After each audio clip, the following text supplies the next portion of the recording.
제가 신학교 1학년 때 우리 교회에서 이렇게 월요일날 저녁에 부흥회를 시작했는데요. 그때 부흥 강사님이 설교를 11시 넘어서까지 하셨어요.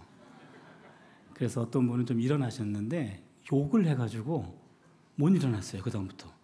제가 그 자리에 있었는데 너무 충격받아가지고 그 다음부터 부흥회에 참석 안 했습니다.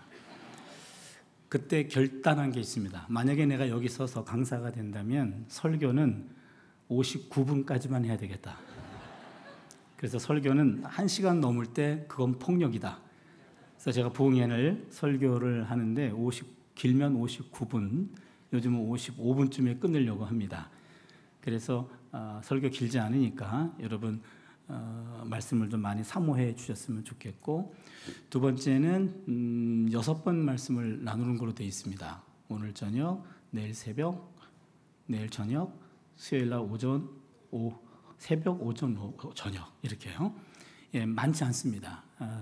여러분 좋은 말 할 때 개근 부탁합니다. 예, 그래서 잃어버린 영성을 회복합시다 라는 주제를 가지고 말씀을 나누려고 하는데요. 예, 하나라도 듣지 않으시면 그 영성 잃어버릴 겁니다. 그래서 말씀 하나하나를 사모하는 시간이 되었으면 좋겠습니다.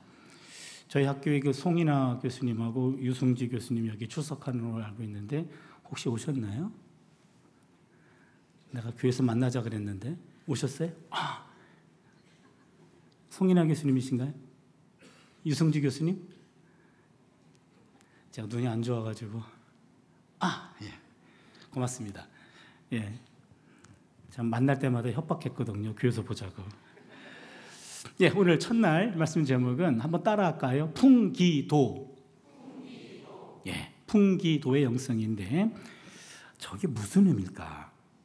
기자는 기도할 기자인데 도자는 기도할 때 도자가 아니거든요. 그래서 어떤 의미일까? 궁금해 하시라고 저렇게 이름을 지었습니다. 그래서 끝날 때쯤에 설교 끝나기 5분 전에 저거 설명하면 설교 끝나는 걸로 알고 계시면 됩니다. 예, 천기를 좀 누설하면 기도에 관한 메시지입니다. 구약 성경은 오경, 역사서, 시가서, 예언서 이렇게 4덩어리로 되어 있죠. 오경은 창, 출, 래, 민, 신 5권이죠. 그렇죠? 그다음에 역사서는 좀 곤란할 텐데 여호수아 이럴 줄 알았어요. 사사기, 룻기, 사무엘상하, 열왕기상하, 역대기상하, 에스라, 느헤미야, 에스더 12권. 그럼 오경 5권, 역사서 12권, 더하면 17권. 요 17권은 하나님의 행동이 기록되어 있습니다. 하나님의 구원 행동. 그 다음에 예언서는 이사야, 예레미야, 애가, 에스겔, 다니엘, 호세아부터 말라기까지 12권, 토탈 여기도 17권. 예언서는 하나님의 말씀이 기록되어 있습니다. 예언자를 통한 하나님의 말씀. 그러면 오경과 역사서는 하나님의 구원 행동, 그리고 예언서는 하나님의 말씀. 나머지 책은 시가서, 욥기, 시편, 잠언, 전도, 아가 5권. 요 5권은 그러면 17권, 34권, 5권, 39권. 구약 39, 27 맞죠? 예, 시가서는 하나님의 행동과 하나님의 말씀에 대한 인간의 응답입니다. 그럼 구약 성경은 하나님의 행동 계시와 말씀 계시에 대한 인간의 응답으로 구성되어 있습니다. 그러게 구약 성경은 하나님의 계시와 인간의 응답이 모아진 합작품입니다. 특별히 구약에 나오는 시인들은 하나님에 대해 반응을 시적으로 표현하고 있습니다. 그래서 구약 성경 여기저기에 시적 표현이 나면 우린 그 사람을 시인이라고 말합니다. 하나님의 행동하시고 말씀하실 때 구약의 시인들은 하나님께 찬양으로 응답했습니다. 성경에 나오는 최초의 찬양시가 바로 출애굽기 15장 21절의 미리암의 찬양입니다. 미리암이 그들에게 화답하여 이르되 너희는 야훼를 찬송하라. 그는 높고 영화로우시며 말과 그 탄자를 바다에 던지셨음이로다 하였더라. 여기 보면 출애굽을 경험했습니다. 홍해를 건넜습니다. 그러자 미리암이 소고를 치고 소고를 치면서 야훼를 찬양하라. 그는 높고 영화로우시며 말과 그 탄자를 바다에 던졌음이심입니다. 이게 성경에 나오는 최초의 찬양시입니다. 그러나 하나님은 늘 행동하시고 말씀하시는 것이 아니고 때로는 부재하시고 침묵하실 때도 있지요. 우리끼리 얘기입니다만 그럴 때가 더 많죠. 저만 그런 거 아니죠? 그렇죠? 하나님이 늘 행동하시고 늘 말씀하시는 것 아니고요. 하나님이 부재하시고 침묵하실 때도 있는데 사실 그럴 때가 더 많아요. 그럴 때 구약의 시인들은 하나님께 탄원으로 응답했습니다. 탄원. 왜 그러십니까? 어느 때까지 그 얼굴을 내게서 가리우시겠습니까? 하면서 탄원의 반응을 보였습니다. 구약 성경의 가장 대표적인 탄원시가 시편 22편 1절입니다. 내 하나님이여 내 하나님이여 어찌 나를 버리셨나이까? 이거를 제가 원어로 읽어드립니다. 엘리 엘리 라마 사박다니. 예, 아까보다 훨씬 많은 분들이 끄덕끄덕 하셨어요. 원어에 강하시군요. 엘리 엘리, 예수님께서 남기신 직접 하신 말씀이죠. 십자가상에서 엘리 엘리 나의 하나님 라마 어찌하여 사박다니 버리셨습니까? 바로 이 동일한 시편을 읊조리면서 십자가 고통을 감내하셨어요. 이건 탄원시입니다. 시가서 가운데 가장 대표적인 책이 시편인데 시편은 하나님에 대한 시인의 반응을 모은 책입니다. 시인의 대표적인 반응은 찬양시와 탄원시입니다. 찬양시는 노래고 탄원시는 기도입니다. 그러기에 시편은 노래책이면서 기도책입니다. 인간이 하나님과 소통할 수 있는 합법적인 통로는 딱 두 가지입니다. 하나는 찬송이고 하나는 기도입니다. 야고보서 5장 13절을 보시면 너희 중에 고난당하는 자가 있느냐 그는 기도할 것이요 즐거워하는 자가 있느냐 그는 찬송할지니라. 고난당할 때는 기도하고 좋은 일이 생길 때 즐거워할 때는 찬송하는 것, 요 기도와 찬송하는 것, 이것이 하나님과 소통하는 유일한 통로, 바로 요 두 가지입니다. 오늘 우리가 함께 읽은 시편 13편 대표적인 탄원시입니다. 탄원시는 고통 중에 있을 때 하나님께 보인 신앙인의 태도입니다. 이건 감사보다는 불평이 더 앞세우는 그런 내용들로 가득 차 있고 고통 중에 있을 때 하나님께 토해내는 반응입니다. 우리가 개인적으로 기도할 때 하는 기도가 탄원 기도입니다. 탄원 기도는 5가지 구성 요소가 있습니다. 순서도 중요합니다. 여러분 잘 기억해 주세요. 첫 번째는 하나님을 부릅니다. 두 번째는 불평합니다. 세 번째는 간구합니다. 네 번째는 신뢰를 확신합니다. 다섯 번째는 찬양합니다. 다시 한번 말씀드릴게요. 첫 번째는 하나님을 부르고, 두 번째는 불평하고, 세 번째는 간구, 네 번째는 신뢰, 다섯 번째는 찬양. 예, 좋습니다. 요 5가지 아주 쉽게 얘기하면 하나님 불렀습니다. 나 죽을 것 같아요. 불평합니다. 살려주세요. 간구합니다. 그리 하실 거죠? 신뢰를 고백합니다. 할렐루야. 이렇게 끝나는 겁니다. 이게 5가지입니다. 여러분들 중에 개인적으로 기도할 때 나는 이런 순서대로 기도하고 있습니다. 그런 분이 있을 거예요. 그런 분은 이미 기도의 고수입니다. 더 이상 기도에 대해서 배울 바가 없어요. 기도의 고수입니다. 여러분 스스로를 한번 점검해 보세요. 난 기도할 때 개인적으로 답답할 때 하나님 부르고 불평하고 간구하고 신뢰를 고백하고 찬양으로 끝나는가? 이렇게 하면 기도의 고수입니다. 그런데 나는 이 순서는 아닌데 나름대로 열심히 기도하는데 저는 뭡니까? 그분도 고수로 인정하겠습니다. 그분은 막달라 기도의 고수입니다.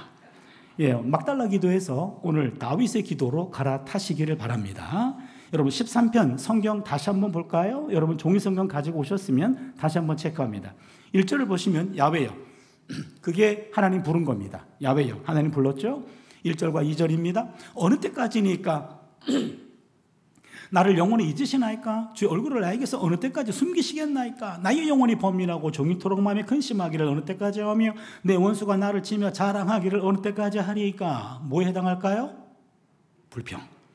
1절, 2절 불평입니다. 3절, 4절입니다. 야훼니 하나님이여 나를 생각하사 응답하시고 나의 눈을 밝히소서. 두렵건대 내가 사망의 잠을 잘까 하며 두렵건대 나의 원수가 이르기를 내가 그를 이겼다 할까 하며 내가 흔들릴 때 나의 대적들이 기뻐할까 하나이다. 뭘까요? 간구. 좋습니다. 5절 보세요. 나는 오직 주의 사랑을 의지하여 싸우니 나의 마음은 주의 구원을 기뻐하리이다. 뭐죠? 신뢰. 좋아요. 6절 내가 야훼를 찬송하리니 이는 주께서 내게 은덕을 베푸심이로다. 뭐죠? 찬양입니다. 그러면 여러분 시편 13편 거기다가 기록해 놓으세요. 성경에다가 기록해 놓으세요. 성경 이외의 기록은 나중에 안 봅니다. 성경 기록해 놓으세요. 요 하나님 부르고 야훼여 어느 때까지입니까? 불평하고 야훼 내 하나님이여 나를 생각하사 응답하시고 나의 눈을 밝히소서 간구하고 5절에 나는 오직 주의 사랑을 의지하여 싸우니 나의 마음은 주의 구원을 기뻐하리이다 신뢰를 고백하고 6절에 내가 야훼를 찬송하리니 찬양으로 끝나는데 요 순서대로 부르고 불평하고 간구하고 신뢰 고백하고 찬양으로 끝나는 거 요 순서대로 완벽하게 나오는 거는 여기 하나밖에 없습니다. 이게 다윗의 시입니다. 시편 13편은 탄원시의 교과서입니다. 그러게 너무 답답하고 힘들어서 기도문이 막힐 때가 있습니다. 기도문이 막힐 때는요 13편을 펴세요. 그리고 소리내서 읽으세요. 읽다 보면 이 시인의 마음, 이 시인의 표현 속에 내 마음이 이 안에 들어가 있는 것을 느끼게 되고 이걸 통해서 하나님과 소통할 수 있습니다. 이 노래는 다윗의 시입니다. 주전 1000년의 사람이죠. 주전 1000년 전부터 주후 2000년, 3000년 동안 많은 신앙인들이 다윗의 시를 통해서 답답할 때 하나님과 소통했습니다. 여기서 우리는 두 가지를 짚고 넘어갑니다. 첫 번째입니다. 기도는 하나님께 하는 겁니다. 당연하잖아요. 하나님께 합니다. 그런데 어떤 분은 급한 나머지 하나님을 안 부르고 본론으로 들어가신 분들이 있어요. 어느 때까지입니까? 그럼 하나님이 제 지금 누구한테 따지냐? 헛소리예요. 근데 여러분 가만히 보시면 기도 많이 하시는 분들도 본론으로 들어갈 때가 있어요. 급한 나머지 어느 때까지입니까? 그러면 그건 헛소리입니다. 아무도 못 듣습니다. 아무리 바빠도 하나님을 불러야 돼요. 기도는 하나님에게 합니다. 어떤 분은 기도할 때 예수님께 기도하는 분이 있어요. 예수님 그러면은 하나님이 우편에 앉아 계신 예수님에게 오늘은 너한테 기도한다. 야 네가 알아서 해라. 둘이 싸우셔요. 여러분 삼위 하나님 싸움 붙이시면 안 됩니다. 물론 삼위 하나님이 다 듣고 계십니다. 그러나 기도는 하나님에게 하나님 기도를 듣고 응답하시는 분, 예수님은 중재하시는 분, 성령님은 도와주시는 분이에요. 삼위 하나님의 기능이 달라요. 하나님은 듣고 결제, 예수님은 중보, 성령님은 도와주십니다. 그러기에 하나님을 부르고 예수님을 부르고 성령님을 부른다면 아주 좋은 기도, 완벽한 기도입니다. 삼위 하나님을 다 초청했어요. 그러나 하나님 안 부르고 예수님으로 기도 시작하면 하나님 삐지십니다. 어차피 응답도 안 됩니다. 왜? 응답은 하나님이 하시는 거예요. 그래서 여러분 기도할 때 반드시 아무리 급해도 하나님께 기도하라. 첫 번째입니다. 두 번째, 기도 끝날 때는 현재형으로 끝납니다. 이것도 많은 분들이 놓칩니다. 무슨 말이냐면 기도 잘 해놓고 예수님 이름으로 기도했습니다, 기도하였나이다 라고 하면서 완료형이나 과거형으로 끝나는 분이 있어요. 그 기도 아쉬운 기도입니다. 왜냐하면 하나님이 기도를 집중해서 들으십니다. 그 다음에 그 기도 내용 중에 간구가 있습니다. 간구는 미래에 일어날 사건입니다. 하나님이 스케줄을 보면서 언제 응답할 것인가 라고 곰곰이 생각하고 있는데 본인이 기도 끝나면서 예수님 이름으로 기도했대. 이미 자기 기도 유효기간을 완료시켰어요. 기도 끝난과 동시에 유효기간이 완료가 됐어요. 그럼 하나님이 응답도 되기 전에 지 혼자 끝냈어. 하나님 응답 필요 없어요. 그냥 듣는 것으로 내가 만족하겠습니다. 아주 교만한 기도입니다. 여러분 기도 응답될 때까지 유효기간이 연장돼야 됩니다. 그걸 영원한 현재형이라 그래요. 예수님 이름으로 기도합니다, 드리나이다, 하나이다 하면서 현재형으로 끝납니다. 그 현재형은 유효기간을 연장시키는 거고 응답될 때까지 연장되는 것 영원한 현재형입니다. 두 가지 말씀드렸죠. 기도는 하나님에게 한다, 끝날 때 현재형으로 끝난다. 오늘 기도는 일종의 불평기도라고 말할 수 있습니다. 근데 여러분 불평은 사람이 아니라 하나님 앞에 풀어놓아야 됩니다.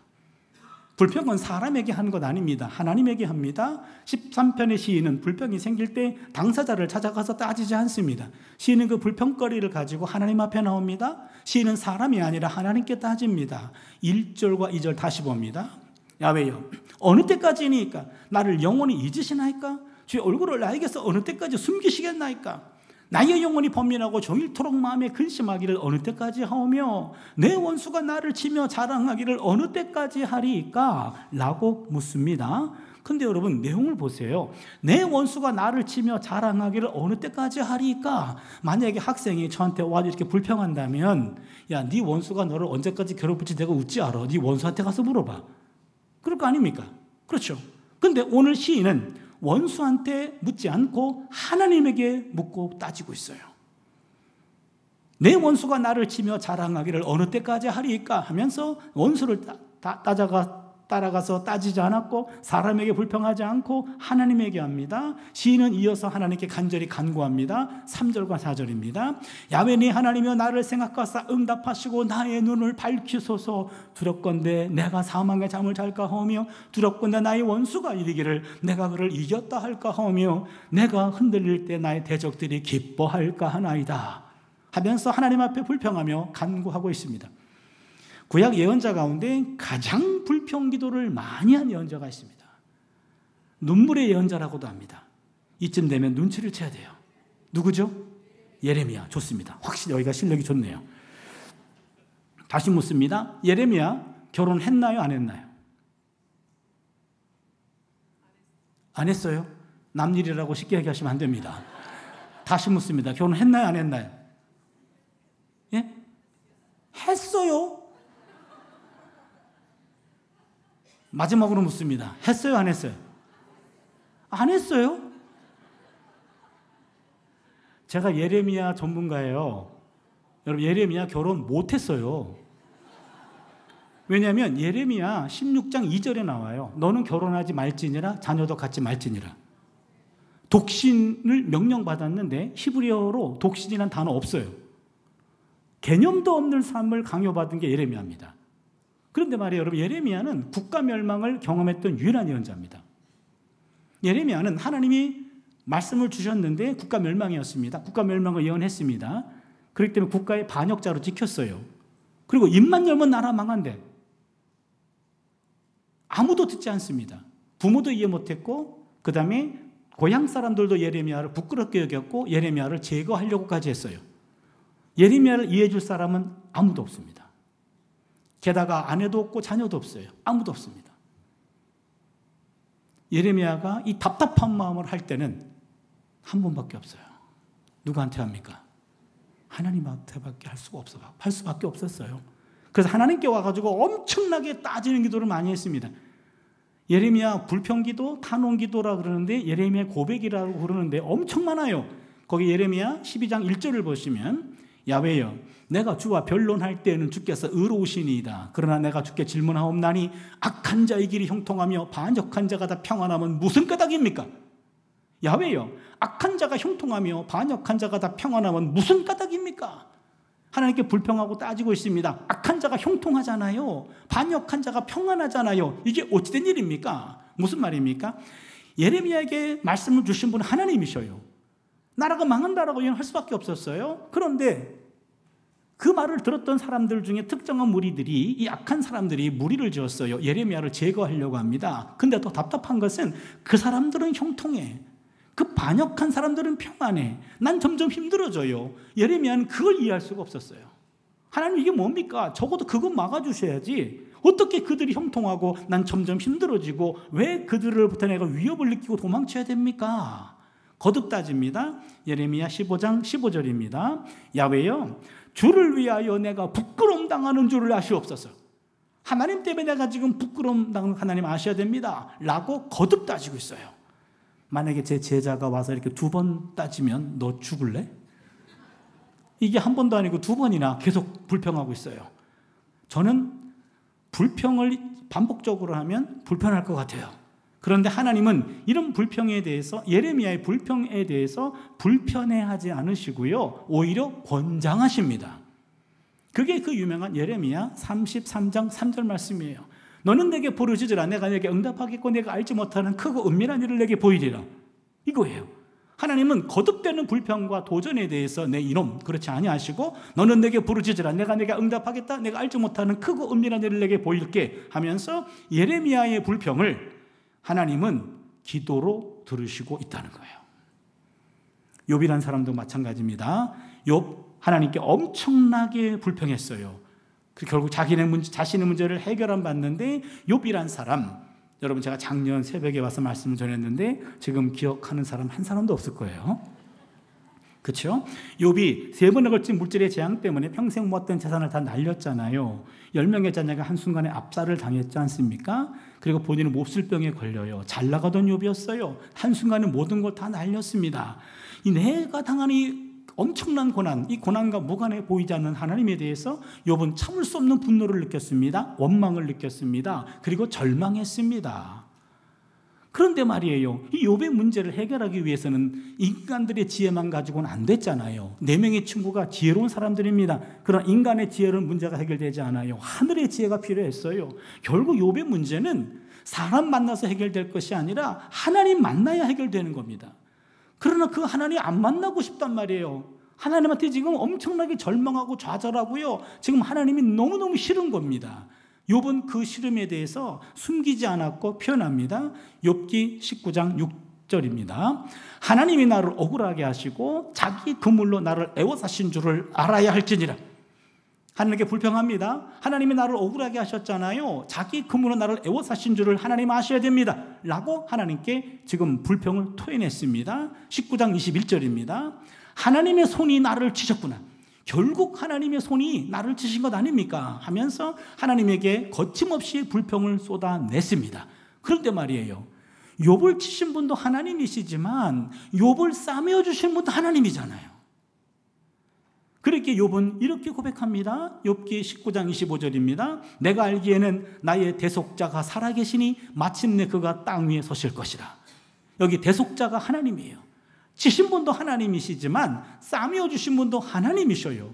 그러기에 하나님을 만나야 문제가 해결이 돼요. 하나님에게 만나기 위해서는 타인이 아니라 하나님에게 직접 불평을 쏟아내는 겁니다. 그 불평을 하나님께 쏟아냈습니다. 그걸 통하여 욥은 하나님 만났고 하나님 만남으로 문제가 해결이 되었잖아요.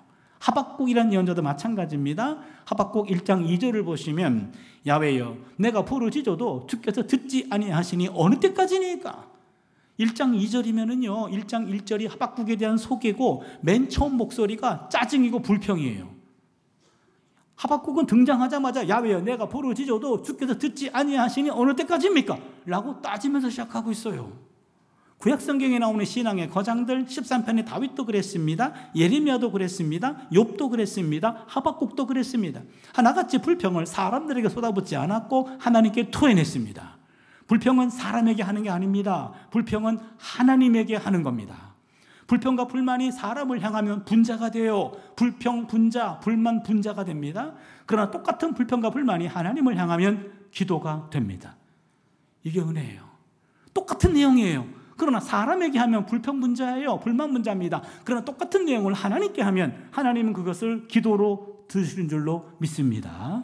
제가 어느 교회 가서 이 말씀을 전했더니요, 아무 계획에도 없었는데 장로님 한 분이 너무너무 은혜를 받으신 모양이에요. 오늘 강사 목사님 식사를 접대하고 싶대요. 그래가지고 제가 또 한 끼가 어딥니까? 시간을 내드렸죠. 만났어요. 권사님과 함께 오셨어요. 그러더니 장로님 얼굴이 환해지셨어. 장로님 무슨 오늘 좋은 일이 있으셨어요? 그랬더니 60이 넘으신 분인데, 목사님 오늘 제가 목사님 말씀을 듣고 제가 큰 은혜를 받았다고요. 무슨 은혜요? 당신은 60년 이상을 하나님한테 불평하면 안 되는 줄 알고 한 번도 하나님께 불평을 해본 적이 없대. 근데 오늘 불평을 허가받아서 얼마나 좋은지 모른다고 얼굴을 활 폈어요. 전 그 얘기를 듣는 순간, 그럼 지나간 60년 동안 그 많은 불평과 불만을 누구한테 쏟아부었을까? 옆에 계신 권사님을 봤어요. 그랬더니 권사님이 더 환해지셨어. 이제는 이 양반 불평 안 늘어도 되네요. 그런 거죠. 여러분, 맞아요. 불평은 기도의 상위에 올려놓아야 됩니다. 따라서 불평은 단순한 골칫거리가 아닙니다. 불평은 기도거리예요. 불평이 치밀어 오를 때 오늘 누구든지 만나기만 해라고 사람 기다리지 마십시오. 그 사람 무슨 죄입니까? 그렇잖아요. 불평이 치밀어 오를 때는요, 사람 안 만나야 돼요. 불평이 치밀어 오를 때는요, 사람과의 만남을 중지하고 하나님 만나시길 바랍니다. 똑같은 불평을 하나님께 토해내세요. 정죄하지 말고 있는 그대로 토해내세요. 하나님은 그것을 기도로 들으신 줄로 믿습니다. 결국 하나님께 기도하면 그게 기도가 돼요. 불평이 기도로 채워지면 어느 순간 감사와 찬양으로 갑자기 바뀝니다. 이것도 은혜입니다. 13편의 시인이 1절에 야훼여 불렀고 1절과 2절에 불평했죠. 하나님 앞에서 불평과 간구의 기도를 통하여 마음이 한순간에 바뀌는 걸 경험합니다. 그게 5절이잖아요. 5절을 보시면 나는 오직 주의 사랑을 의지하여 싸우니 나의 마음은 주의 구원을 기뻐하리이다. 갑자기 신뢰를 확신합니다. 하나님 앞에서 불평하고 탄원하고 통곡의 기도를 하던 시인이었습니다. 갑자기 신뢰를 확신합니다. 그리고는 하나님이 자신의 기도를 응답하시고 자신의 문제가 해결될 것이다 라는 확신을 가지게 됩니다. 그러자 자연스럽게 감사와 찬양이 흘러나옵니다. 그게 마지막 6절입니다. 내가 야훼를 찬송하리니 이는 주께서 내게 은덕을 베푸심이로다. 이러고 끝나요. 그러면요, 여러분 보세요. 5가지요. 하나님 부르고 불평하고 간구하고, 여기까지는 울면서 하는 거예요. 4번째는 신뢰하고 찬양으로 끝나요. 이거는 웃어요. 그러면은 1, 2, 3 울면서 기도했는데 4번, 5번 웃으면서 끝나요. 울다가 웃어요. 여러분 그런 기도 해보신 적 있으시죠? 답답한 마음에 울면서 기도했는데 끝날 때는 찬양하고 웃으면서 끝나요. 목사님, 저는 계속 울음이던데요. 기도를 도중에 끊어서 그래요. 충분히 울 때까지 충분히 기도하면 바뀌는 터닝 포인트 시간이 있어요. 그래서 1, 2, 3번은 울어, 4번, 5번은 웃어. 그러면 기도하다가 울다가 웃어요. 무슨 일이 있어서 그러죠? 기도하다가 미쳤습니까? 왜 울다가 웃습니까? 왜 탄원하고 불평하고 간구하다가 왜 갑자기 신뢰를 확신하고 찬양으로 끝납니까? 이 현상을 우리 구약학에서는 이렇게 표현합니다. 개인 탄원시에 나타난 분위기 급변의 동인에 관한 연구. 표현이 고급지죠? 이게 박사 논문이에요. 박사 논문. 그냥 쉽게 얘기하면 3번과 4번 분위기가 바뀌는데 무슨 일이 있었길래 분위기가 바뀌었니? 이겁니다. 이거를 학술적으로 표현하면 개인 탄원시에 나타난 분위기 급변의 동인에 관한 연구 해놓고 이 원인을 찾아낼 때마다 시편 박사 배출됐어요. 여러분들 듣는 태도가 박사급이에요. 얼마나 이해하는지는 모르시겠습니다만 태도는 박사급이에요. 그래서 이 박사 이론을 소개하려고 합니다. 지금까지 들어본 적도 없고 앞으로 들을 일도 없습니다. 여러분 잘 오셨고 여러분만 오늘 잘 들으시고 아무에게도 가르쳐주지 마십시오. 절대로 가르쳐주지 마세요. 3가지 이론입니다. 최근에 나온 이론이기 때문에 아마 모든 분들이 처음 들을 거예요. 첫 번째, 미래 구원 사건의 선취 이론. 미래 구원 사건의 선취 이론. 무슨 말이냐면 불평 중에 하나님께 기도하면 어느 순간 내가 가지고 있는 문제가 해결될 것이다 라는 확신에 이르게 됩니다. 인간적 불평에 기도를 통하면 하나님의 영으로 침례를 받아요. 어느 순간 불평이 사라지고 그 자리에 감사로 채워집니다. 사실 불평은 환경에서 나오는 것이 아닙니다. 불평은 마음에서 나옵니다. 기도도 마음에서 나옵니다. 그래서 기도하면 환경보다 마음을 먼저 변화시킵니다. 아직은 응답되지 않았습니다. 하지만 기도자의 마음은 이미 해결될 것이다 라는 확신으로 가득 차게 됩니다. 이런 신뢰의 확신이 기도자로 하여금 미리 감사하고 찬양을 표현하도록 하는 거지요. 미래에 일어날 구원 사건을 선취, 미리 취합니다. 미리 취하여 이것을 현재화합니다. 미래의 에너지를 선취해서 현재화함으로 앞당겨 사용하는 겁니다. 이런 현상이 시편에 많이 나타납니다. 아직은 응답되지 않았습니다. 하지만 시인의 내면에 이미 응답됐다라는 확신이 생긴 거예요. 미래에 일어날 구원 사건을 선취, 미리 취해서 현재화함으로 앞당겨 사용하는 것. 그래서 기도가 바뀌는 겁니다. 2번째는 과거 구원 사건의 회상이론입니다. 과거 구원 사건의 회상이론. 불평 중에 하나님께 기도하면 기도하다가 보면 과거에도 비슷한 어려운 문제가 있었는데 하나님께서 응답해 주셨던 그 사건이 갑자기 기억이 나요. 과거에는 지금보다 더 큰 문제였는데 하나님이 해결해 주셨어요. 근데 그 시간이 지나가면서 잊혀졌어요. 새로운 문제가 생겼습니다. 그동안 게을렀던 기도의 단을 다시 쌓기 시작해요. 기도하다 보니까 잊혀졌던 그 구원 사건이 생각이 나네. 그럼 과거에 경험했던 구원 사건을 회상함으로 이거를 현재화해서 재활용하는 거예요. 이것도 은혜입니다. 시편에 많이 나타납니다. 과거에 경험했던 구원 사건, 과거에 경험했던 하나님의 은혜, 그 사랑이 갑자기 기억이 나면서 회상하면서 이것이 현재화함으로 재활용하는 것, 이걸 통해서 이 문제도 해결되겠네 라는 확신 속에서 기도가 바뀌는 거예요. 이게 과거 구원 사건의 회상 이론입니다. 물론 이거는 한번 경험했던 것을 평생 울고 먹는다는 편에서 곰탕 신앙이긴 해요. 그러나 곰탕 신앙도 없는 것보다 낫습니다. 그래서 10대 때 우리 자녀들이, 우리 후배들이, 다음 세대들이 한번 하나님을 뜨겁게 만난 그 경험들이 만약에 생긴다면 20대 때 교회를 떠나고 30대 방황하고 그럴 때요, 나중에 꼭 돌아올 확률이 높아요. 그게 생각이 난다면. 과거에 경험했던 구원 사건이 회상되는 순간 이거를 현재화해서 재활용하게 되므로 새로운 에너지를 거기서 공급받을 수 있어요. 마지막 세 번째는요, 현재의 분산된 에너지 결집이론. 현재의 분산된 에너지 결집이론. 무슨 말이냐면 갑자기 어려운 문제가 발생하면 인생이 올스톱합니다. 문제에 온 신경을 빼앗깁니다. 문제는 실체보다 더 커 보입니다. 하루 종일 문제만 생각해요. 문제를 해결해야 되니까. 그러다 보니까 문제만 생각하다 보니까 문제가 실체보다 더 커 보입니다. 자신은 작아 보입니다. 문제 앞에 선 사람들은 무기력해집니다. 무능해집니다. 이때 하나님께 기도하면 내면에 자리 잡고 있었던 기본적인 에너지가 문제 때문에 흩어졌는데 이 분산된 에너지가 다시 결집됩니다.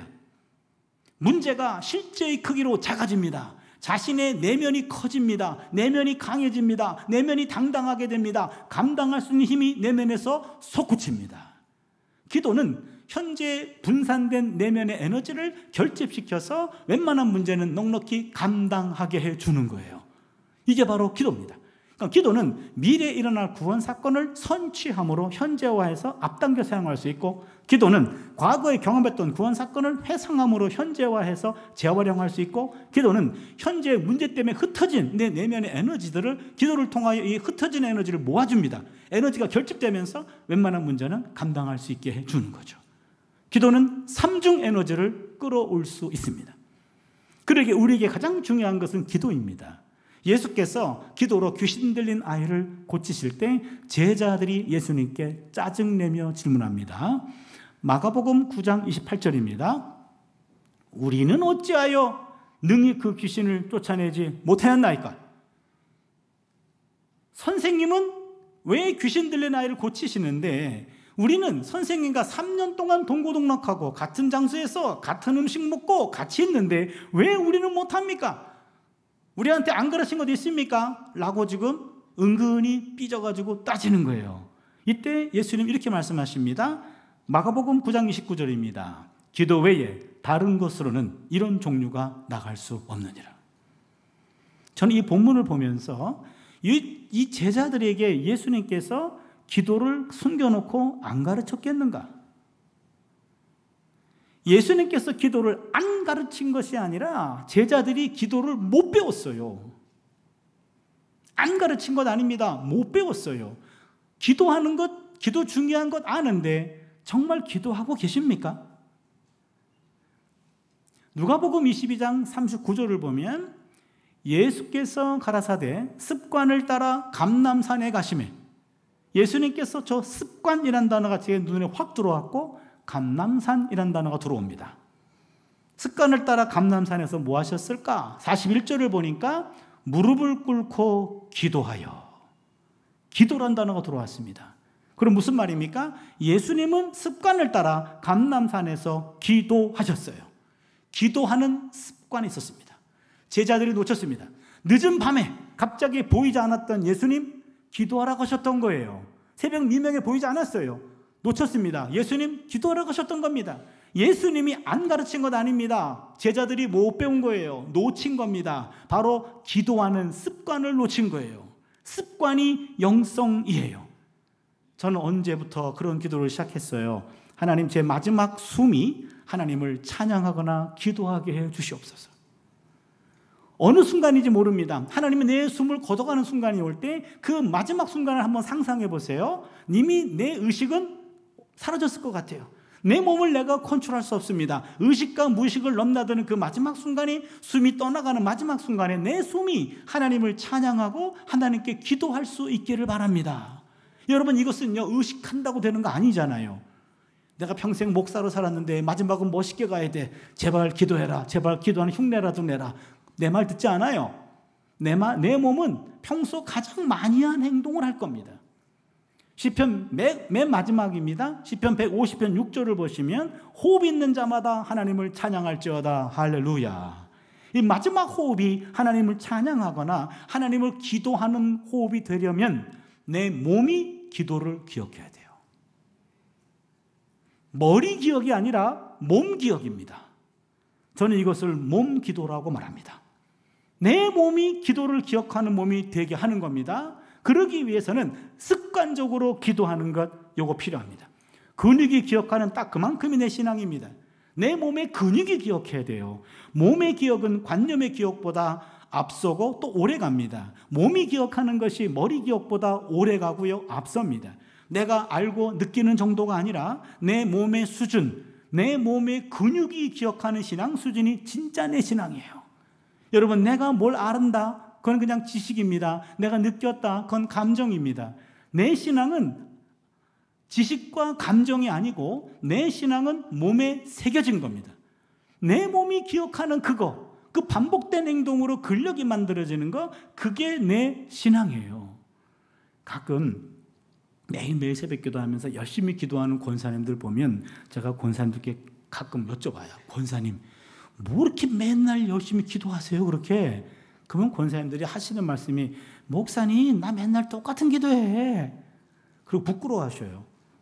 근데 그때마다 그렇게 얘기해요. 권사님, 그거 잘하는 기도예요. 기도가 매일매일 바뀌면 하나님도 헷갈려요. 매일매일 똑같은 기도를 반복하셔야 돼요. 그래서 거의 주문 외우듯이 그냥 고개 숙이면 줄줄줄줄 나오는 거 있어요. 본인이 무슨 말을 했는지도 몰라. 그게 기도예요. 그게 몸 기도야. 내 몸이 기억하는 거예요. 내 의식이 따라갈 수 없을 만큼 몸이 기억하는 겁니다. 이게 무서운 거예요. 이게 무서운 겁니다. 내 몸이 기도를 기억한다면 의식과 무의식을 넘나드는 순간이 와도 내 몸에 기억된 장치가 나올 거예요. 그게 기도고 그게 바로 찬양이에요. 저는 지금 신학자로 학교에서 30년 이상 좀 봉직하고 있는데요. 그리고 매일 밤 성경을 연구하는 게 제 습관이 됐어요. 그래서 1시, 2시까지는 성경을 꼭 깊이 읽어요. 연구를 합니다. 왜 그러냐면 꼭 1시 반쯤에 계시가 임해요. 이 본문이 해결이 안 돼. 이게 무슨 영어로도 보고 독일어도 보고 뭐 라틴어 보고 헬라어 보고 히브리어 보고 아무리 언어를 다 뒤져봐도 해결이 안 되는 본문들이 있어요. 아무리 선배들이 글을 봐도 이게 해결이 안 돼요. 본문이 뚫리지를 않아요. 그러면 내가 못 들으면 한국에서는 아무도 못 들어. 그런 거 있어요. 그럼 어떡합니까? 아무리 연구해도 더 이상 도구가 없어. 그럴 때는 밤새도록 찡끙끙 앓면서 기도하면서 본문과 씨름을 해요. 그 정도 한 1시간 반 정도 씨름하다 보면 1시 반 조금 지나가지고 번쩍하고 뭔가 아이디어가 떠오르면서 뚫린다고요. 그 1시 반에 임하는 계시를 맛을 알았기 때문에 꼭 1시 반 넘어서까지 성경을 보는 게 제 습관이 됐어요.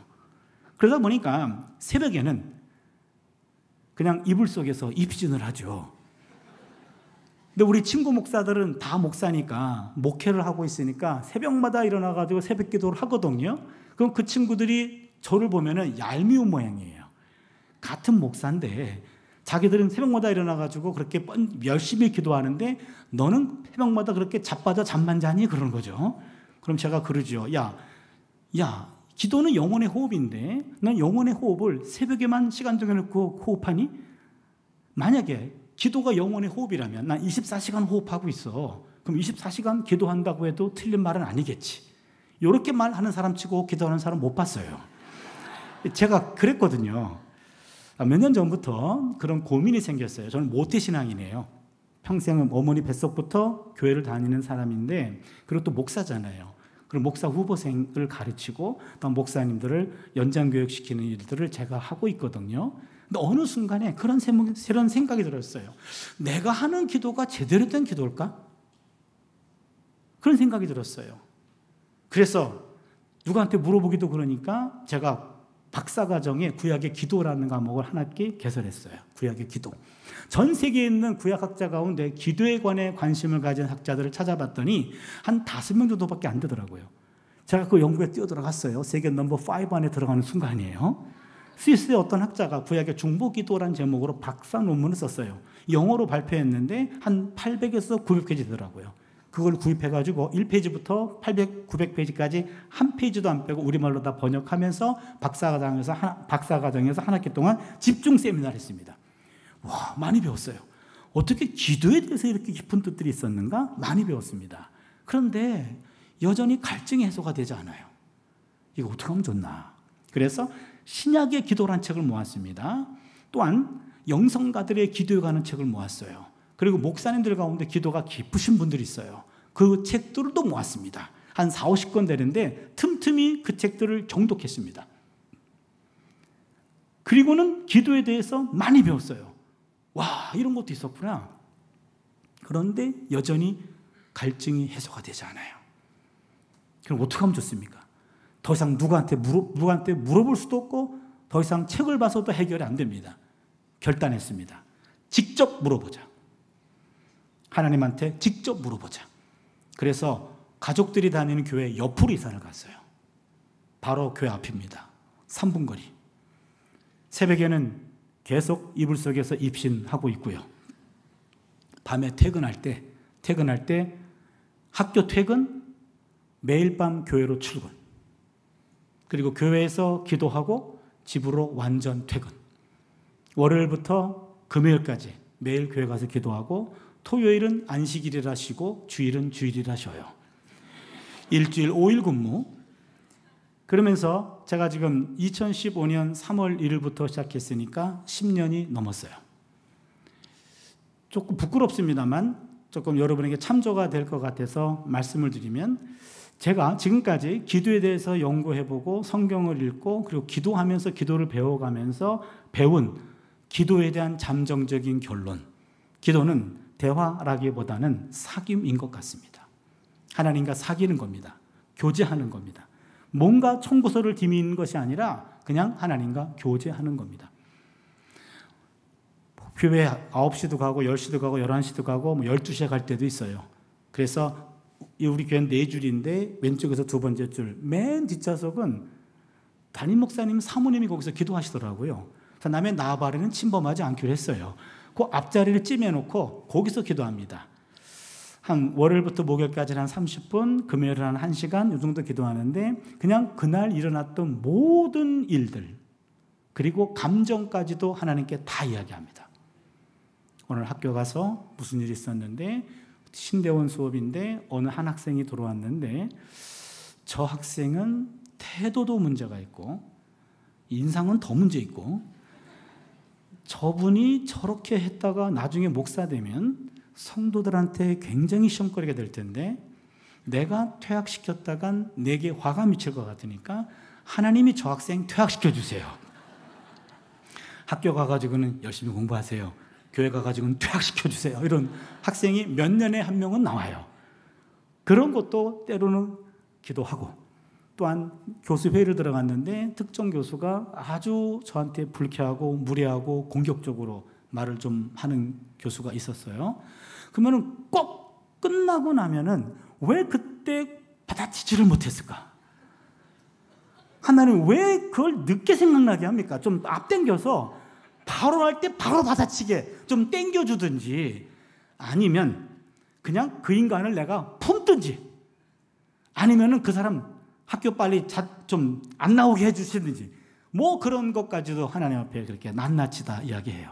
그러니까 오늘 일어났던 일들을 낱낱이 내 감정까지 모든 걸 다 보고하고 그 다음에 내일 계획까지 다 이야기를 해요. 아주 숨김없이 오늘 하루 일과를 일기 쓰듯이 하나님께 고자질하듯이 다 얘기해요. 다 하고 나면은 이제 내 문제는 조금 마음이 좀 가벼워져요. 그럼 이제는 중보할 수 있는 그런 마음의 여지가 생겨요. 그럼 중보기도 들어가는데 가장 소중한 아내를 위한 기도, 그다음에 우리 두 딸들을 위한 기도, 얼마 전에 딸 녀석이 또 결혼해가지고 아기를 낳네요.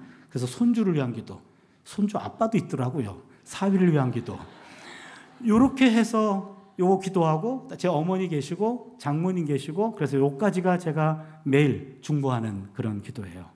거기다가 저에게 기도 부탁한 사람들이 있어요. 그 사람들에서 기도하고, 또한 기도하다 보면 하나님이 끼워넣기를 해, 생각나게 해줘요. 그럼 그분들을 위해서 기도하고 하면은 한 30분이면 되는 것 같아요. 그리고 금요일 날 되면 시간이 좀 많으니까 한 2배로, 우리 학생들, 박사과정 학생, 석사과정 학생, 수업 들어온 학생들 이름, 박사, 석사는 다 일일이 이름 불러가면서 기도하고 제목도 아니까. 그리고는 학부 학생들 중에서 기억에 나는 학생들과 기도 부탁한 학생들, 그런 분들로 기도하고, 이게 하다 보면 1시간 정도 되는 것 같아요. 근데 어느 날은 몸이 너무 아파요. 몸살이 났어. 조퇴를 합니다. 그리고 빨리 집에 가서 쉬어야 돼. 그런데 땀은 뻘뻘 흘리고, 그런데 하나님이 기다리실 것 같아. 그래서 꾸역꾸역 그냥 내 자리에 앉아 있어요. 그날은 어떻게 기도하냐면, 하나님, 오늘은 와준 것만으로도 감사하세요. 나 오늘 말 한마디 못하는데 하나님 아시잖아요. 오늘은 좀 당신이 좀 얘기하세요 라고 가만히 있습니다. 근데 내가 만난 하나님은 과묵하신 하나님이에요. 한 번도 내가 알아들을 말로 말씀하신 적이 없어요. 목사가 돼가지고 이렇게 뭘 자랑이라 그러는데, 전 정직한 고백입니다. 내가 알아들을 말로 하신 적이 한 번도 없어요.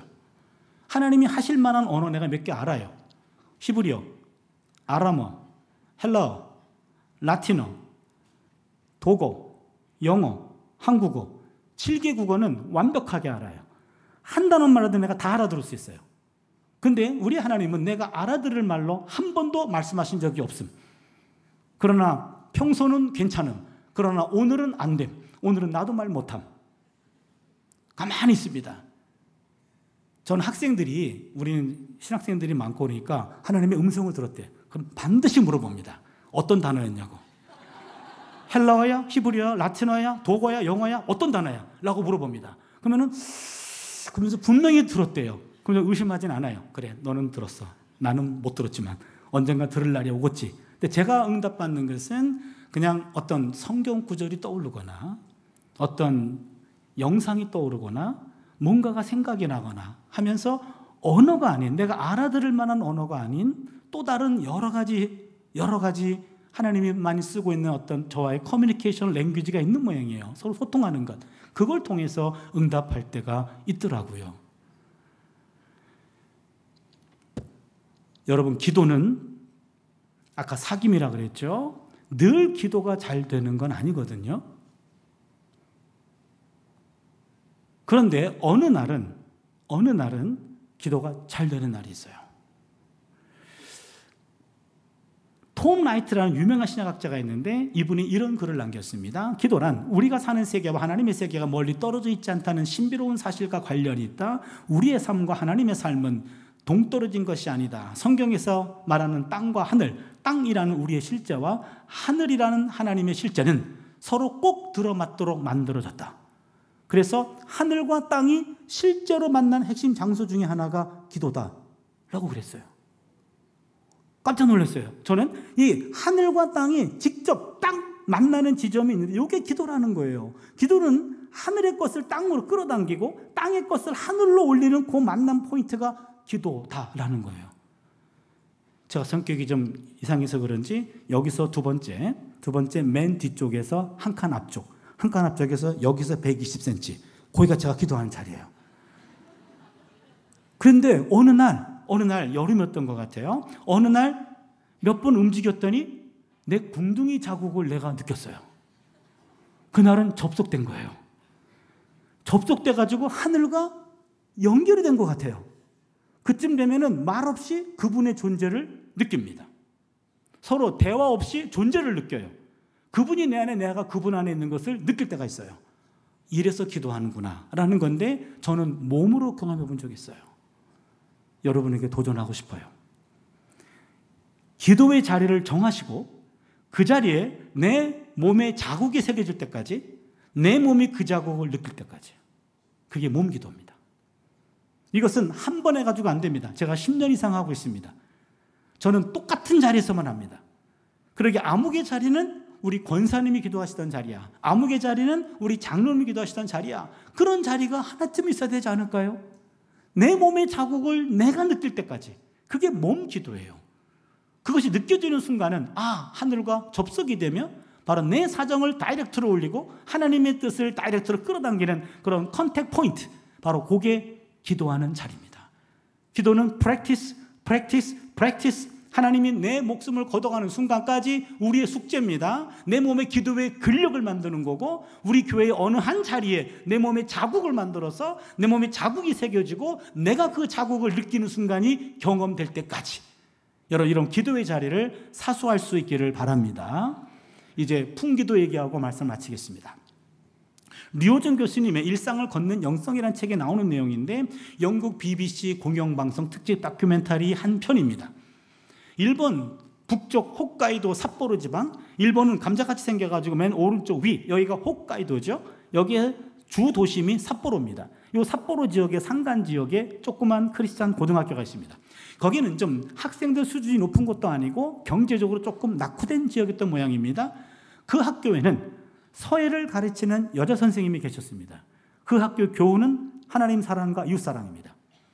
그 선생님은 학생들에게 붓글씨만 가르쳐주는 것이 아니라 그들에게 인성을 터치해주고 그들을 사랑으로 품어주는 선생님이셨습니다. 그렇지만 시험에 실패해서 어깨를 쭉 늘어뜨린 남학생들이 많아집니다. 남학생들의 등을 쓰다듬어주기도 하고, 가정 형편이 어려워서 울음을 터뜨리는 여학생들은 안아주기도 하는 가슴 따뜻한 선생님이셨습니다. 많은 세월이 지났습니다. 은퇴하셨습니다. 은퇴하고 난 다음에도 또 많은 세월이 지났습니다. 어느 추운 초봄, 마을 사람들은 그 선생님을 위해서 생일잔치를 준비했습니다. 선생님의 100세 생일잔치입니다. 최근에 졸업한 젊은 제자부터 옛날에 졸업한 나이 많은 제자까지 다 모였고, 제자들이 풍금을 치면서 선생님 생신 축하 노래를 불렀고요. 제자들 도움받아가면서 100개 촛불을 다 껐습니다. 처음부터 끝까지 모든 장면을 이렇게 필름으로 담고 있었던 영국 BBC 기자가 마지막 순간에 마이크를 갖다 댑니다. 선생님, 지나간 100년의 세월, 참으로 긴 세월인데 지나간 100년의 세월을 글씨로 남기면 어떻게 남기겠습니까? 먹을 갈았습니다. 그리고는 멀뚱하니 창문너머로 산을 봤어요. 설산이었어요. 추운 초봄이 모양입니다. 곰곰이 생각하다가 붓을 들었습니다. 그리고는 먹을 묻혔어요. 그리고는 3글자를 썼습니다. 이쯤 되면 눈치를 채야 됩니다. 무슨 글자죠? 풍기도가 아니고 풍도기예요. 바람풍자, 그 다음에 길도자, 그 다음에 빌기자, 풍도기. 무슨 말입니까? 풍, 바람 부는 도, 길 위를 기도하며 버텼습니다. 풍도기, 바람 부는 풍, 도, 길 위를 기도하며 살았습니다. 이 풍도기라는 3글자 안에 인생 역전 100년이 그 안에 다 담기는 순간입니다. 참 멋있는 표현입니다. 이 3글자를 남기고 며칠 뒤 선생님은 세상을 떠났습니다. 자신을 가리켜 I'm just a little old lady, 그저 작고 초라한 늙은입니다 라고 말했는데, 그 특집 다큐멘터리 제목은 A little giant lady, 몸집은 작았지만 영웅적인 부인이었다. 다큐멘터리 여기서 끝. 책도 여기서 끝. 제가 곰곰이 생각해 봤습니다. 선생님은 100년의 세월을 뒤돌아봤을 때 풍도기로 정의했다면, 우리는 100년의 세월을 보고 갑니다. 우리는 어떤 삶을 살아야 되는가? 2번째와 3번째를 제가 바꿨습니다. 그게 풍기도입니다. 무슨 말입니까? 풍, 갑자기 인생이 바람이 몰아닥치면 앞이 보이지 않아요. 그때 기도하면 도, 보이지 않는 길이 보인다. 이게 풍기도입니다. 바람 없는 인생 없습니다. 직장에 바람이 불어요. 사업 바람 불어요. 인간관계도 바람이 불어요. 가정에도 바람이 있어요. 부부간에도 바람 붑니다. 자녀 바람이 있어요. 건강 바람이 있어요. 물질 바람이 있어요. 바람 없는 인생 한 사람도 없습니다. 아이고, 목사님 정말 바람 없는 곳이 한 군데도 없나요? 있긴 있습니다. 한 군데. 무덤입니다. 무덤 가시면 바람 한 점 없어요. 그러니까 살아있기 때문에 바람이 있는 거예요. 그렇다면 갑자기 바람이 몰아쳐서 길이 안 보일 때가 있습니다. 그때 기도하시면 안 보이는 길도 보이게 될 줄로 믿습니다. 갑자기 바람 불어서 길이 막혀버려요. 그때 기도하시면 막힌 길도 뚫리게 될 줄로 믿습니다. 갑자기 바람이 불어 길이 없어져요. 그때 기도하시면 없는 길도 생기게 될 줄로 믿습니다. 기억하세요. 기도는 길을 만들어요. 꼭 기억하십시오. 이번에 부흥회 6번 설교하는데 다 잊어버릴 겁니다. 다 잊으세요. 하나만 기억해 주세요. 풍기도. 바람 불 때 기도하면 길이 생긴다더라. 내 숙제는 기도하는 몸을 만드는 겁니다. 내 몸이 기도의 근력만 생긴다면 어떤 문제, 어떤 바람이 불어와도 기도를 통해서 길이 생길 줄로 믿습니다. 길을 보고 길을 만들어가는 것 기도입니다. 감당할 수 있는 시험만 허락하신다고 했고요, 그 감당의 크기는 기도의 크기고 기도의 근력입니다. 우리의 몸에 기도의 근력을 만들어내는 그런 남은 삶이 될 수 있기를 주님의 이름으로 축원합니다. 54분 설교했습니다. 우리 함께 뜻을 생각하면서 함께 찬양 올리겠습니다. 하나님의 사랑을 사모하는 자, 하나님의 평안을 바라보는 자, 너의 모든 것 창조하신 우리 주님이 너를 얼마나 사랑하시는지, 하나님 사랑의 눈으로 너를 어느 때나 바라보시고 하나님 인자한 귀로서 언제나 너에게 기울이시니 어두움에 밝은 빛을 비춰주시고 너의 작은 신음에도 응답하시니 너는 어느 곳에 있든지 주를 향하고 주만 바라볼지라. 함께 찬양 올리겠습니다. 하나님의 사랑을 사모하는 자, 하나님의 평안을 바라보는 자, 너의 모든 것 창조하신 우리 주님이 너를 얼마나 사랑하시는지, 하나님께 찬양과 경배하는 자, 하나님의 선하심을 닮아가는 자, 너의 모든 것 창조하신 우리 주님이 너를 자녀 삼으셨네. 하나님 사랑의 눈으로 너를 어느 때나 바라보시고, 하나님 인자한 귀로서 언제나 너에게 기울이시니. 다 같이 손을 들고 찬양합니다. 어두움에 밝은 빛을 비춰주시고 너의 작은 신음에도 응답하시니 너는 어느 곳에 있든지 주를 향하고 주만 바라볼지라. 하나님 사랑의 눈으로, 하나님 사랑의 눈으로 너를 어느 때나 바라보시고, 하나님 인자한 귀로서 언제나 너에게 기울이시니 어두움에 밝은 빛을 비춰주시고 너의 작은 신음에도 응답하시니 너는 어느 곳에 있든지 주를 향하고 주만 바라볼지라.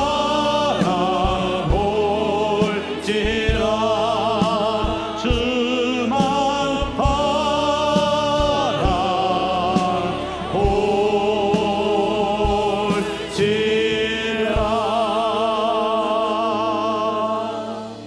우리 함께 통성으로 기도할 텐데요, 여러분, 내 언어로 이것이 고백이 돼야 그것이 내 피가 되고 살이 됩니다. 내 몸에 근력이 됩니다. 하나님, 오늘부터 기도의 근력을 만들어 가기를 원합니다. 내 몸이 기도를 기억하는 몸 만들기를 원합니다. 하나님, 어느 한 자리 내 자국이 새겨질 때까지, 내 자국이 느껴질 때까지 하나님 기도의 자리를 만들겠습니다. 이 몸이 기도를 기억하는 몸 되기를 원합니다. 기도 외에는 종류가 나갈 수 없다고 말씀하셨습니다. 하나님, 기도 외에는 종류가 나갈 수 없다고 얘기하셨습니다. 습관을 따라 감람산에서 예수님 기도하셨습니다. 우리의 믿음의 주여, 우리를 온전케 하시는 예수님도 습관을 따라 기도하셨습니다. 하나님, 우리도 예수님의 제자로 이제 습관을 따라 기도하는 인생이 되기를 원합니다.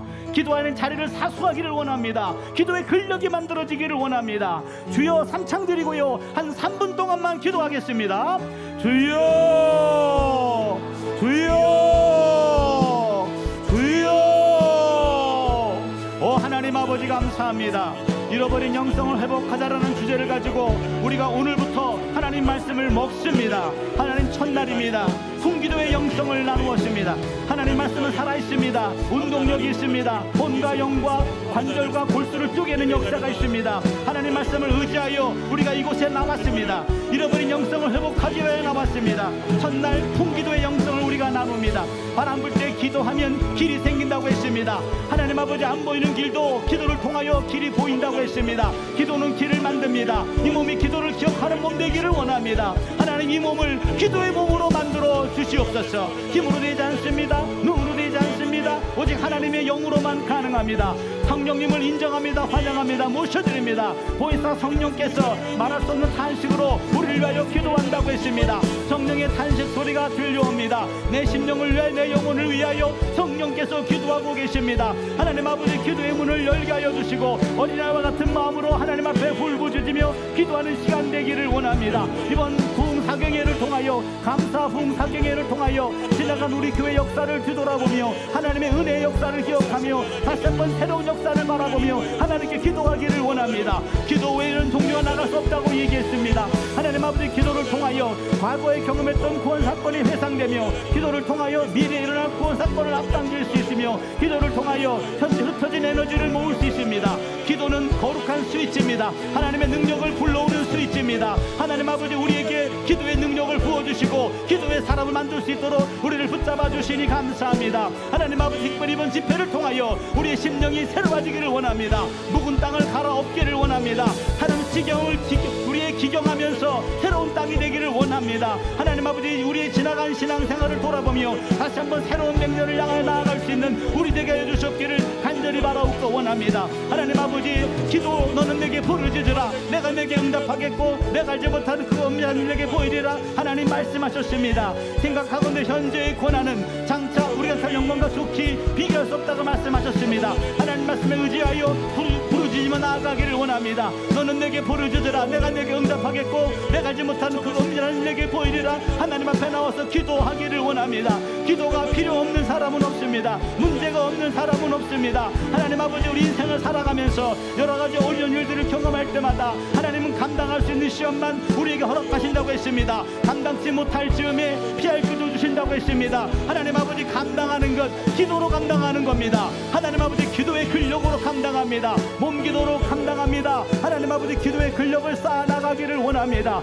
하나님 아버지, 우리 교회 지나간 53년 동안 역사해 주신 것 감사를 드립니다. 지나간 역사를 감사하며 앞날의 역사를 바라보며 나아갑니다. 우리 성도님들 한 사람 한 사람이 참으로 기도의 용사가 되게 해주시고 기도의 근력을 만들어갈 수 있도록 역사하여 주셨기를 간절히 바라옵고 원합니다. 하나님 아버지, 기도를 통하여 길을 만들어 나가는 놀라운 역사가 경험되게 하여 주시고 기도의 영성을 심어주셨기를 간절히 바라옵고 원합니다. 하나님 아버지, 이제부터 기도하는 몸, 기도하는 사람 되게 해주셔서 내 마지막 호흡이 하나님께 기도하며 하나님을 찬양하는 거룩한 백성으로 우리를 만들어주시고 우리를 새겨주셨기를 간절히 바라옵고 원합니다. 하나님, 땅에 흙으로 사람을 빚으시고 그 코에 생기를 불어넣어 주시니 생명이 되었다고 했습니다. 창조의 하나님, 다시 우리를 빚어주시고 새로운 기운을 우리에게 넣어주셔서 생명이 되기를 원합니다. 새로운 육체가 되기를 원합니다. 새 마음과 새 영을 우리에게 부어주셔서 하나님 앞에 바로 세워지는 놀라운 역사가 일어나게 하여 주시옵소서. 시간마다 함께 해주시고 하나님 말씀을 듣고 두려워 떠는 자들이 많아지기를 원합니다.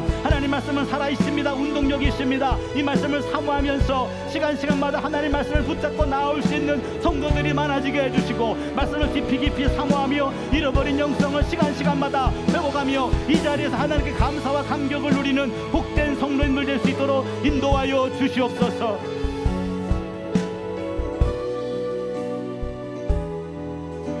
하나님 감사합니다.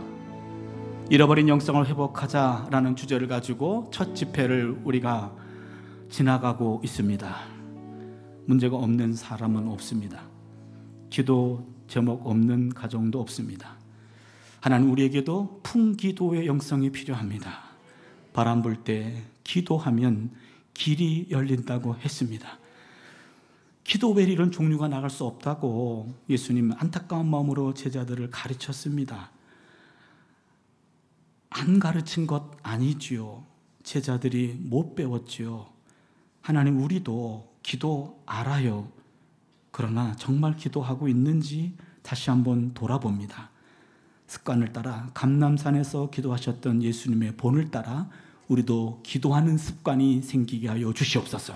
기도 외에 이런 종류가 나갈 수 없다고 말씀하셨죠. 습관을 따라 기도하며 습관이 영성이 되는데 기도의 영성을 배워가게 하여 주시고 풍기도의 영성으로 인생의 모든 바람들을 잠잠케 하는 기도의 능력을 우리 몸에 새기게 하여 주시옵소서. 이번 집회를 이렇게 시작합니다. 시간마다 말씀을 주시고 우리의 묵은 땅을 갈아엎는 복된 시간 되게 하여 주시옵소서. 감사드리옵고 예수님의 이름으로 기도드리옵나이다. 아멘.